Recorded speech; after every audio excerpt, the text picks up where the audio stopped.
ईशाद्यासु मनसः सर्वार्थानामुपक्रमे यन्नत्वा कृतकृत्या स्युः तन्नमामि गजाननम् शरदिन्दुविकासमन्दहासां स्फुरदिन्दीवरलोचनाभिरामाम् अरविन्दसमानसुन्दरास्याम् अरविन्दासनसुन्दरीमुपासे शरदिन्दुसुन्दररुचिश्चेतसि सा मे गिरां देवी अपहृत्य तमस्ततमर्थानखिलान् प्रकाशयतु श्रुतिस्मृतिपुराणानामालयं करुणालयं नमामि भगवत्पादशङ्करं लोकशङ्करम् व्यासाय विष्णुरूपाय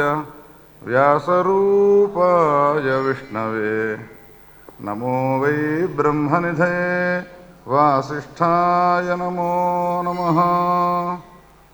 कल्याणानि ददातु नो गणपतिर्यस्मिन्न तुष्टे सति क्षोदीयस्यपि कर्मणि प्रभवितुं ब्रह्मापि जिह्मायते भेजेयच्चरणारविन्दमसकृत्सौभाग्यभाग्योदयैः तेनैषा जगति प्रसिद्धिमगमद् देवेन्द्रलक्ष्मीरपि शश्वत्पुण्यहिरण्यगर्भरसना सिंहासनाध्यासिनी सेयं वागधिदेवता वितरतु श्रेयांसि भूयांसि नः यत्पादामलकोमलाङ्गुलिनखज्योत्स्नाभिरुद्वेल्लितः शब्दब्रह्मसुधाम्बुधिर्बुधमनस्युच्छृङ्खलं खेलति। ॐ नमो वासुदेवाय सशार्ङ्गाय सकेतवे सगदाय सचक्राय सशङ्खाय नमो नमः। अच्युतं केशवं रामनारायणम् अच्युतं केशवं कृष्णदामोदरं वासुदेवं हरिं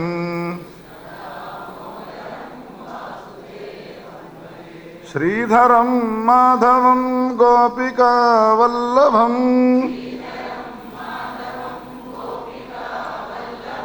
जानकीनायकं रामचन्द्रं भजे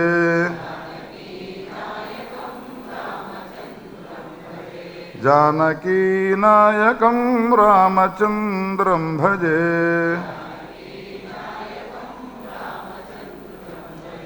हर हर शम्भो गिरिजाबन्धो हर हर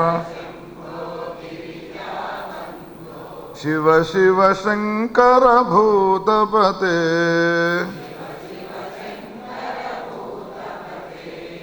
गिरिशमहापज्जलधेरस्मान् उद्धर दीनकृपाजलधे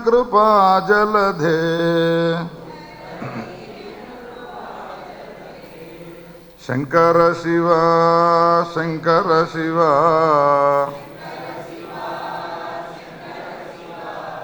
शम्भो महादेव शङ्कर शिव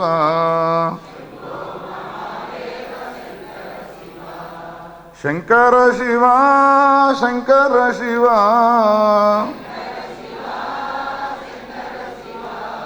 शम्भो महादेव शङ्कर शिव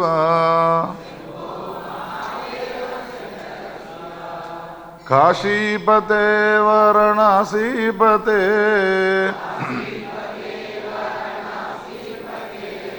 गंगा जटाजूट गौरीपते काशीपते वाराणसीपते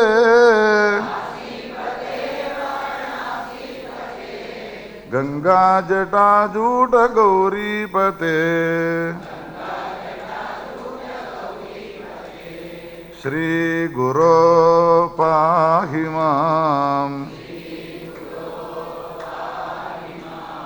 परमदयाळो पाहि माम्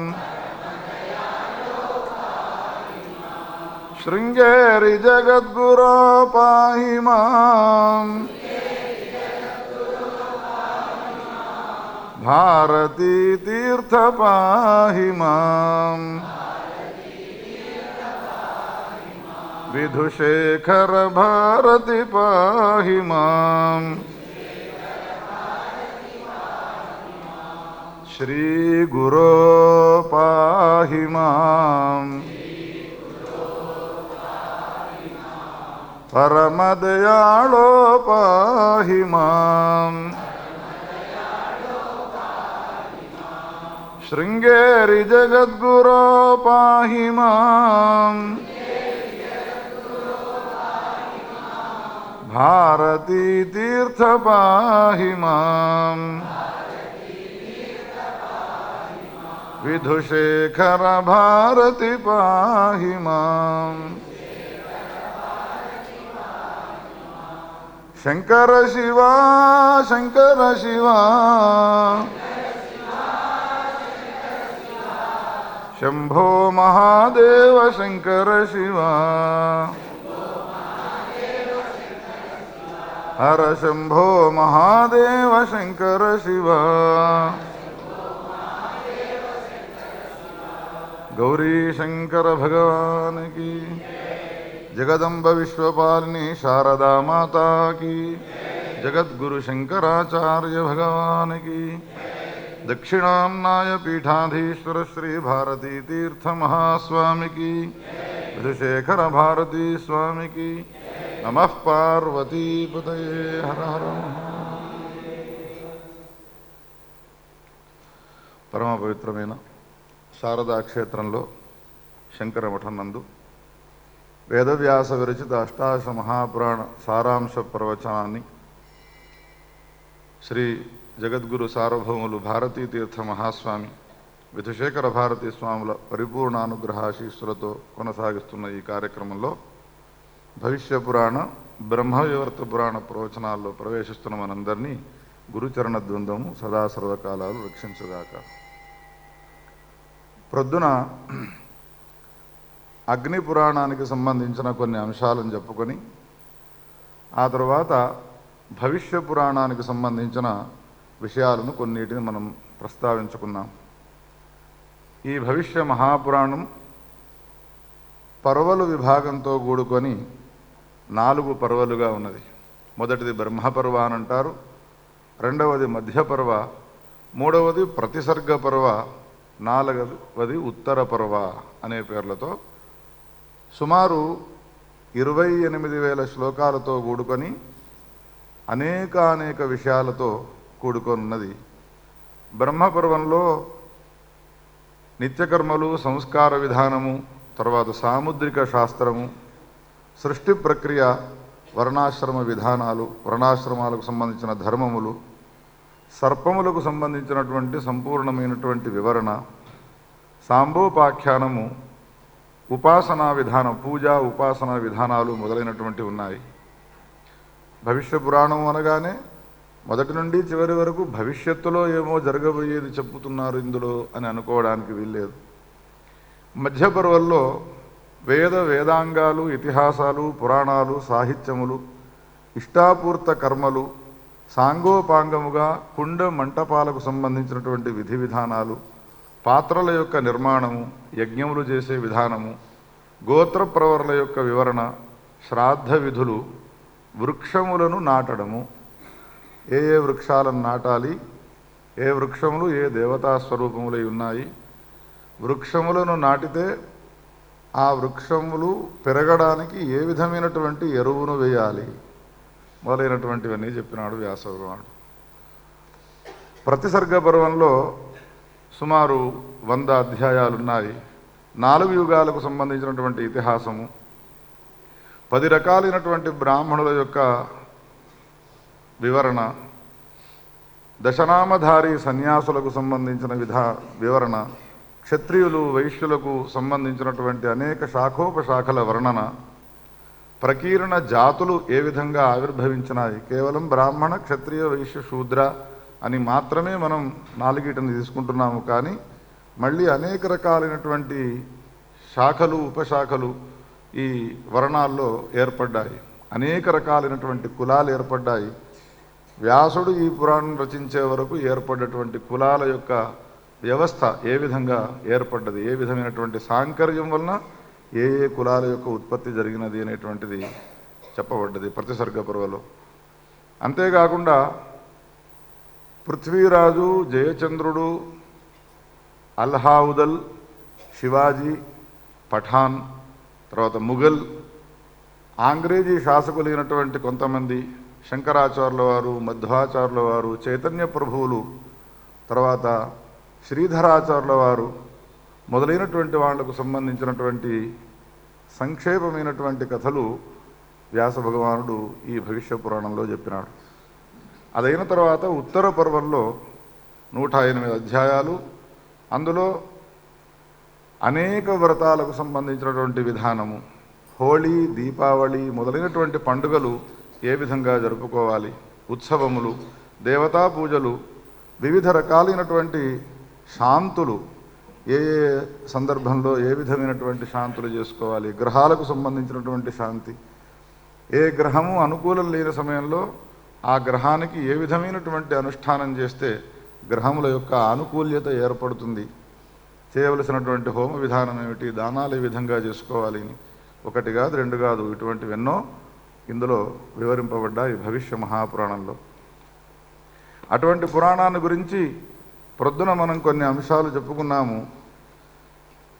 పాడ్యం నుండి మొదలుకొని పున్నమ వరకు కేవలం ఒక తిథులలో మాత్రమే కాదు, నక్షత్రములలో, తర్వాత వారము, నక్షత్రము, యోగము, కరణము మొదలైనటువంటి ఎన్ని పంచాంగములు అని మనకు శాస్త్రకారులు తెలియజేసినారో, జ్యోతిష్యంలో మనకు ప్రసిద్ధమై ఉన్నదో, ప్రతిరోజున ఒక విధమైనటువంటి వ్రతం ఉన్నది అని ఆ వ్రత విధానాలన్నిటి కూడా తెలియజేస్తూ దానిని ఒక నిమిత్తముగా పెట్టుకొని అనేకమైనటువంటి వైజ్ఞానిక రహస్యాలు మనకి భవిష్య పురాణంలో వ్యాస భగవానుడు అందిస్తున్నాడు. మచ్చుతునకకు పొద్దున చెప్పుకున్నాము, నాగ సంబంధమైనటువంటి వ్రతానుష్ఠానాన్ని తెలియజేస్తూ సర్పములకు సంబంధించినటువంటి ఎన్ని లక్షణాలు చెప్పినాడు వ్యాస భగవానుడు. సప్తమి వ్రతకల్పం, సప్తమి నాడు సూర్యుని యొక్క ఉపాసన చేయాలి. ఈ ప్రస్తావన వచ్చినదిగా ఉన్నది వ్యాస భగవానుడు సూర్యునికి సంబంధించినటువంటి ఇంకా తెలుసుకోవలసిన అంశాలు ఏమీ లేకుండా ఉండేట్టుగా అన్నీ చెప్పి పారేస్తాడు. సప్తమి సూర్యునికి చాలా ఇష్టమైనటువంటి తిథి. ఆ తిథి నాడు గనక ఒకవేళ ఆదివారమే గనక వచ్చినది అంటే భానుసప్తమి అనే పేరుతో పిలుస్తారు. అది కూడా ఒక వ్రతం ఉన్నది. శాక సప్తమి, రథసప్తమి, చైత్రమాసం నుండి మొదలుకొని పాల్గొన మాసం వరకు శుక్లపక్ష కృష్ణపక్షములలో వచ్చేటువంటి ఏ సప్తములు ఉన్నాయో, ఏ ఏ వారములతో అవి కలిసి ఉన్నప్పుడు ఏ విధమైనటువంటి అనుగ్రహాన్ని మనకిస్తాయి ఆయా వ్రతాలను అనుష్ఠించినప్పుడు అనేటువంటిది బహు విస్తృతంగా విపులంగా వర్ణించినాడు వ్యాస భగవానుడు ఈ భవిష్య మహాపురాణంలో. మిగతా ఏ దేవతల యొక్క ఉపాసన చేసినా చేయకపోయినా ఆయా దేవతలు మనకు కనిపించేవాళ్ళు కారుగావున ఆ దేవతల ఉపాసన కన్నా సాక్షాత్తుగా మనకు కళ్ళకు కనిపించేటువంటి వాడు అయినటువంటి సూర్య భగవానుని మాత్రం ఉపాసించకుండా ఏ ప్రాణి ఉండకూడదు. నిన్న కూడా ప్రస్తావన వచ్చినప్పుడు సంధ్యోపాసన చేయాలి అని అన్నాం. సంధ్యోపాసన సూర్యమండలంలో చేస్తాం కావున సూర్యునికి నమస్కరించకుండా మనకు సంబంధించినటువంటి నిత్య కార్యాలు ఏవి కూడా ఆరంభం చేయడానికి వీల్లేదు. సూర్య భగవానుడిని ఉపాసిస్తే వచ్చే ప్రయోజనం ఏమిటి అంటే సకల దేవతలను ఉపాసన చేసినటువంటి ప్రయోజనం మనకు వస్తుంది అన్నాడు. వేదమే ఒక చోట చెప్పినది, సూర్య ఆత్మా జగతస్థుషశ్చ. ఈ జగత్తులన్నీ కూడా క్షేమంగా ఉండాలి అని చెప్పనంటే సూర్యుడిని ఆశ్రయించాలి. కారణం ఏమిటి అంటే అన్ని జగత్తులకు సూర్యుడు ఆత్మ వంటివాడు అన్నాడు. శరీరంలో ఆత్మ ఎంత ప్రధానమై ఉంటుందో ఈ అనంత బ్రహ్మాండాలకు సూర్యుడు ఆత్మ వంటివాడు కావున ఆయన ఒక్కడిని ఉపాసిస్తే చాలు జగత్తులో అందరి దేవతలను ఉపాసించిన ఫలం వస్తుంది. అందుకనే ప్రాచీనమైనటువంటి శ్లోకం ఒకటి ప్రసిద్ధిలో ఉన్నది, నమస్సవిత్రే జగదేక చక్షుషే. జగత్తులకన్నిటికీ కూడా నేత్రము వంటి వాడవినటువంటి హే ప్రభు సూర్యభగవాన్ నీకు నమస్కారం చేస్తున్నాను. త్రయీమయాయ త్రిగుణాత్మధారిణే విరించి నారాయణ శంకరాత్మనే బ్రహ్మ విష్ణు శంకరుని యొక్క స్వరూపాన్ని ధరించినటువంటి త్రిమూర్త్యాత్మకుడైనటువంటి నీకు నేను నమస్కారం చేస్తూ ఉన్నాను. ప్రతినిత్యము స్నానం చేయగానే 2 చేతులు జోడించి సూర్యునికి నమస్కారం చేసి మిగతా ఏ కార్యక్రమాలు మనం ప్రారంభం చేసినా ఆ కార్యాలన్నీ కూడా సఫలమవుతాయి. సూర్యుడికి నమస్కారం చేయకుండా ఏ కార్యక్రమాలు మనం చేసినప్పటికీ కూడా అవి సఫలములు కావుగాక కావు. ఇంకో విశేషం ఏమిటి అంటే సూర్యుడిని నమస్కరించడం వలన సూర్యుడు మన విషయంలో చాలా అనుగ్రాహకుడై ఉంటాడు, అనుగ్రహించేటువంటి వాడై ఉంటాడు. ఎందుకు అనంటే మనం చేసేటువంటి ఏ పాపపుణ్య కర్మలున్నాయో వాటినన్నిటినీ కూడా వెంట ఉంటూ చూస్తూ ఉంటాడు. కావున మిగతా ఎవరు చూసినా చూడకపోయినా సూర్యుడు మాత్రం మనల్ని వెంటాడుతూ చూస్తూ ఉంటాడు. కొంతమంది ఏమంటారు అంటే ప్రొద్దున సూర్యుడు ఉంటాడు కదా, అందుకని రాత్రిపూట మేము అధర్మాన్ని చేస్తాం, సూర్యుడు చూడడు కదా అని. కానీ రాత్రిపూట కూడా ఆయనకు సంబంధించినటువంటి కిరణములు ప్రసరించే ఉంటాయి. సూర్యుడు వెళ్ళే సమయంలో చంద్రునిలో తనకు సంబంధించినటువంటి తేజస్సును ప్రవేశపెట్టి వెళుతాడట.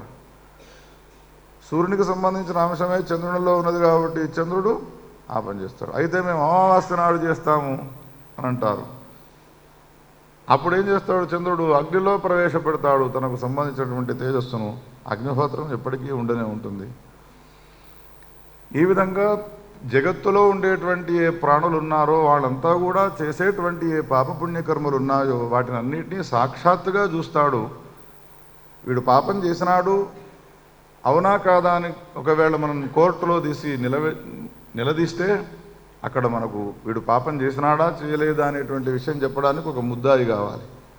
వాళ్ళు చెప్పినటువంటి మాటలను అనుసరించి ఏ న్యాయాధీశుడున్నాడో తీర్పును మనకు తెలియజేస్తాడు. కానీ సూర్య భగవానుడు సాక్షాత్తుగా మనం చేసేటువంటి పాపపుణ్యకర్మలను చూస్తూ ఉన్నాడు కాబట్టి వానికి ఇంకొకడు సాక్ష్యమే అవసరం లేదు. అందుకనే జగత్ సాక్షి అనే పేరు ఆయనకున్నది. జగత్తులో ఉన్నటువంటి సకల ప్రాణులకు వాడు సాక్షిభూతుడై ఉంటాడు. కావున ఇంకెవడో చెప్పితే వీడు చేయలేదండి పాపము, వీడు చేసినాడండి అని అంటే మీరు చెప్పే అవసరం లేదయ్యా, నేను చూస్తూనే ఉన్నాను. మనకు 2 కళ్ళుంటే సూర్యభగవానునికి 1000 కళ్ళు ఉన్నాయి. సహస్ర నేత్రుడు, సహస్ర కిరణుడు. వ్యాసభగవానుడు ఈ భవిష్య పురాణంలో రాస్తాడు. 1000 కిరణాలతో కూడుకున్నటువంటి ఆ సూర్యభగవానుడు తన ప్రతాపాన్ని అన్ని లోకాలకు ప్రసరింపజేస్తాడు. అందుకనే నవగ్రహములలో సూర్యభగవానుడు మధ్యలో ఉంటాడు. ఎందుకు అనంటే తనకు సంబంధించిన కిరణములను అన్ని గ్రహాలకు ప్రసరింపజేసి అన్ని లోకాలను తాను ప్రదీప్తం చేస్తూ ఉంటాడు. కావున ఇంకో విశేషం ఏమిటి అనంటే ఎండాకాలంలో ఎండ కొడుతుంది, ఎందువలన అని ప్రశ్న వేస్తే ఏం చెప్తారు సమాధానం? సూర్యుడు తన యొక్క కిరణముల ద్వారా మనం ఎండ కొట్టించి చెమటను వచ్చేట్టుగా చేస్తూ ఉన్నాడు అని సమాధానం చెప్తారు. సూర్యునిలో ఉండేటువంటి ఏ కిరణములు ఉన్నాయో ఆ కిరణములు కేవలం ఉష్ణ కిరణములు మాత్రమే కాదు, శీతల కిరణములు కూడా ఉంటాయి. చలికాలంలో మనకు చలి పెడుతూ ఉన్నది అంటే ఆ చలి ఎట్లా పెడుతున్నది అంటే సూర్యుని యొక్క కిరణముల ద్వారానే. ఏ చల్లని కాలం ఉన్నదో ఈ చల్లని కాలంలో ఉష్ణ కిరణాలను ప్రసరింపజేయడట, శీతల కిరణాలను ప్రసరింపజేస్తాడు. వర్షాకాలంలో వర్షం పడుతుంది ఎట్లా అనంటే మేఘముల ద్వారా అని మనం సమాధానం చెప్తాం. కానీ వ్యాసుడు ఏమంటాడు ఈ సందర్భంలోనంటే సూర్యుని యొక్క కిరణముల ద్వారానే వర్షం పడుతుంది. సహస్రగుణం ఉత్సృష్టం ఆదత్తేహి రసం రవిహి అని కాళిదాసు కూడా అన్నాడు. 1000 రెట్లు మనకు ఫలాన్ని ఇవ్వడం కోసం ఈ సూర్యభగవానుడు ఎండాకాలంలో మన సమీపంలో ఉన్నటువంటి నీళ్ళనన్నిటినీ తీసుకొని ప్రసరింపజేస్తాడు. వయామేఘములు, కానీ సూర్యుని యొక్క కిరణాలే అక్కడ ప్రధానం. అందుకని మనకు వర్షాలు పడాలి అన్నా, పడుతున్నవి అన్నా, విపరీతమైన చలితో కూడుకొని ఉన్నాము అన్న, ఎండతో బాగా వేడిమిని తట్టుకోలేకుండా ఉన్నాము అన్న కారణం ఎవరు అనంటే సూర్యభగవానుడే. ఆయన యొక్క కిరణములు 1000 కిరణాలు ఏవైతే ఉన్నాయో, ఏ కిరణము ఏ లోకంలో ప్రసరిస్తుంది, ఏ కిరణము ఏ జీవ జంతువులలో అంత దూరాన ఉన్నటువంటి ఆ కిరణములు ఎట్లా ప్రవేశించి ఆ జీవునికి సంబంధించినటువంటి జీవన విధానాన్ని, వ్యవస్థను కొనసాగిస్తూ ఉంటాయి అనే విషయాలు ఎంత సూక్ష్మంగా చెప్పినాడో వ్యాసభగవానుడు. ఇంకో విచిత్రమైన మాట ఏమిటి అంటే, మనము తిన్నటువంటి ఏ అన్నం ఉన్నదో, తాగినటువంటి ఏ పదార్థాలు, ద్రవ పదార్థాలు ఉన్నాయో అవన్నీ అరుగుతూ ఉన్నాయి అంటే సూర్యుని యొక్క రశ్మి మన పైన పడడం వలననే. మన ఇంట్లో ఏదో ఒక రూములో చిన్న రంధ్రంలో ఒక చీమ, అది కూడా ఆహారాన్ని స్వీకరించి మలమూత్ర విసర్జన చేస్తూ ఉన్నది అంటే దాని శరీరంలో ప్రవేశించి ఆ తిన్నటువంటి ఆహారాన్ని కరిగించేటువంటి ఒక లక్షణం గలవాడు ఎవడు అంటే సూర్యుడే. అతనికి ఉన్నటువంటి కిరణాలు కొన్ని జీవ జంతువులపైన, కొన్ని మనుషులపైన, కొన్ని దేవతలపైన ఈ విధంగా విస్తృతంగా ఏ కిరణమునకు ఏ పేరున్నది, ఏ కిరణములు జీవ జంతువుల్లో ప్రవేశించి ఆహారాన్ని అది భస్మం చేసేటువంటివి ఉన్నాయి. ఒకటా రెండా? సూర్యునికి సంబంధించిన ప్రస్తావన వచ్చినప్పుడు ఇన్ని రకాలైనటువంటి విషయాలను తెలియజేస్తాడు. సూర్యుని యొక్క ఉపాసనా విధానానికి వస్తే, ఉపాసించేటువంటి వాళ్ళు ఎవరైతే ఉంటారో సూర్యునికి మెత్తని పదార్థాలను పెట్టాలి. గణపతిని పూజించాలి అనంటే గరికను పెడతాం, శివుణ్ణి పూజించాలి అనంటే బిల్వ దళాలు పెడతాం, నారాయణమూర్తిని పూజించాలి అనంటే తులసి దళాలను పూజిస్తాం, అమ్మవారిని పూజించాలి అనంటే కుంకుమతో పూజిస్తాం, మల్లెపూలతో పూజిస్తాం. మరి సూర్యుని యొక్క పూజను చేసేటువంటి వాళ్ళు ఏ పూలతో పూజించాలి అనంటే ఎర్ర గన్నేరు పూలతో పూజించాలి. మిగతా దేవతలకు చందనము, భస్మము, గోపీ చందనాదులు వగైరా ఉన్నాయి. సూర్యునికి పెట్టేటువంటి యొక్క గంధం ఏది అని ప్రశ్న వేస్తే ఎర్ర చందనాన్ని పెట్టాలి. ఎర్ర చందనమును ఎర్రటి గన్నేరు పూలకు అద్ది సూర్యునికి పెట్టాలి. దానివల్ల ఏమవుతుంది అంటే సూర్యుడు శాంతిని పొందుతాడు, పెట్టినటువంటి వాళ్ళ విషయంలో ప్రసన్నుడై ఉంటాడు, ఏ కోరికలంటే ఆ కోరికలను ఈడేరుస్తూ ఉంటాడు. శాంతిని పొందడము అనంటే ఏమిటి అనంటే ఆయనకు ఒక భయంకరమైనటువంటి వ్యధ కలుగుతూ ఉంటుంది శరీరంలో. ఏమిటి శరీరంలో వ్యధ కలగడము అంటే శరీరం అంతా నెత్తుర్లు గారుతూ ఉంటాయి. ఒక కత్తిని లేదా చాకును తీసుకొని మన శరీరంలో తోరును ఒలిస్తే నెత్తుర్లు గారుతూ ఎంత మనం బాధపడుతూ ఉంటామో, సూర్యుని యొక్క శరీరం కూడా అట్లా నెత్తుర్లు గారుతూ ఆయన బాధపడుతూ ఉంటాడు. దాన్ని చల్లదనం చేయడం కోసం ఏం చేయాలి అని అంటే రక్తచందనాన్ని గన్నేరు పూలు అద్ది ఆయనకు తాపడం చేసినట్టయితే చల్లబడుతుంది శరీరము. ఎందుకు ఆ విధమైన పరిస్థితి సూర్యునికి ఏర్పడ్డది అనే ప్రశ్నకు సమాధానం కావాలి అంటే భవిష్య పురాణంలోకి మనం రావాల్సిందే. సూర్యుని యొక్క చరిత్ర అత్యంత విపులంగా వర్ణించినాడు. సూర్య భగవానుడు కశ్యప ప్రజాపతికి కుమారునిగా ఆవిర్భవించినాడు. ఆయన వివాహం చేసుకున్నాడు సంజ్ఞ అనేటువంటి పేరు గల ఒక అమ్మాయిని. వివాహమైన తర్వాత ఆమెకు 2 కొడుకులు పుట్టినారు. యమధర్మరాజు, యమున అనేటువంటి పేర్లు గల వాళ్ళు. ఆ తర్వాత ఆమె ఈ సూర్యునికి సంబంధించినటువంటి ఏ తాపం ఉన్నదో తాపాన్ని తట్టుకోలేకపోయినది. 2 పిల్లలు పుట్టిన తర్వాత ఏం చేస్తావమ్మా మరి అని అంటే, అబ్బో ఈయన దగ్గర ఉండడం నా నుండి కావడం లేదు, అందుకని నా బదులు ఇంకో అమ్మాయిని ఇక్కడ ఉంచి నేను వెళ్ళిపోతాను అన్నది. ఆ పని చేసినది తన శరీరంలో నుండి ఇంకొక శరీరాన్ని సృష్టించి తన వలె ఉన్నటువంటి ఆమెకు ఛాయ అనేటువంటి పేరు పెట్టి, నేను నీవు అని భావించు, నేను చేసినట్టుగానే అతనితో నీవు సంసారాన్ని కొనసాగించు అని చెప్పి తన పిల్లలను ఆమెకు అప్పచెప్పి ఆమె అరణ్యాల్లోకి వెళ్ళిపోయినది. ఇంటికి పోయినది మొట్టమొదట తల్లిగారింటికి. ఎందుకే ఆయనను వదిలిపెట్టి వచ్చినావు అనంటే కారణం చెప్పినది. ఆయన తేజస్సును నేను తట్టుకోలేకపోతున్నాను అనంటే తండ్రి అన్నాడు, అత్తగారింటి నుండి వచ్చినటువంటి వాళ్ళను తల్లిదండ్రులు చేరదీయకూడదు, కష్టమో నిష్ఠూరమో అయిపోయినది, మేము కన్యాదానం ఇచ్చేసినాము. అట్లయితే వాళ్ళ సంసారాలు సాధక బాధకాలు వాళ్ళే చూసుకొని వాళ్ళ సంసారాన్ని నెట్టుకుంటూ వస్తారు. కానీ ప్రతిదానికి తల్లిదండ్రులు చేరదీసినారనుకోండి, వాళ్ళకు సపోర్ట్ ఉంటుంది అని చెప్పి అత్తగారింటికి పోవడమే మానేస్తారు. పద్మపురాణంలో ఎన్నో రకాలైనటువంటి కథలు చెప్పినారు వ్యాస భగవానుడు. ఇప్పుడు భవిష్య పురాణంలో కూడా ఈ మాటను చెప్తున్నాడు. అటు భర్త ఇంటిలో ఉండడానికి ఇష్టం లేక వెళ్ళి వచ్చినది, తండ్రి గారు వద్దనన్నాడు, వెళ్ళిపోయి ఏం చేయాలి? ఒక అరణ్యంలోకి వెళ్ళి ఎవరైనా తనను చూసి ఒక స్త్రీ ఇక్కడ తపస్సు చేస్తున్నది అని మళ్ళీ తనను వెంటాడతారేమో అని భావించి అశ్వరూపాన్ని ధరించినటువంటిది తపస్సు చేయడం ప్రారంభించినది. వేషం వేసుకోవాలి, లేకపోతే స్త్రీ ఏకాంతంలో కనబడ్డది అంటే పురుషులు సామాన్యులు కాదు, వాళ్ళకు కామోద్రేకం అవుతుంది, చెరిచి పారేస్తారు. అందుకని అశ్వరూపాన్ని ధరించినటువంటిది అనుష్ఠానం చేస్తూ ఉన్నది. ఛాయాదేవి సూర్యునితో సంసారం చేస్తున్నది. చాలా కాలం తర్వాత ఆమెకు పిల్లలు పుట్టినారు.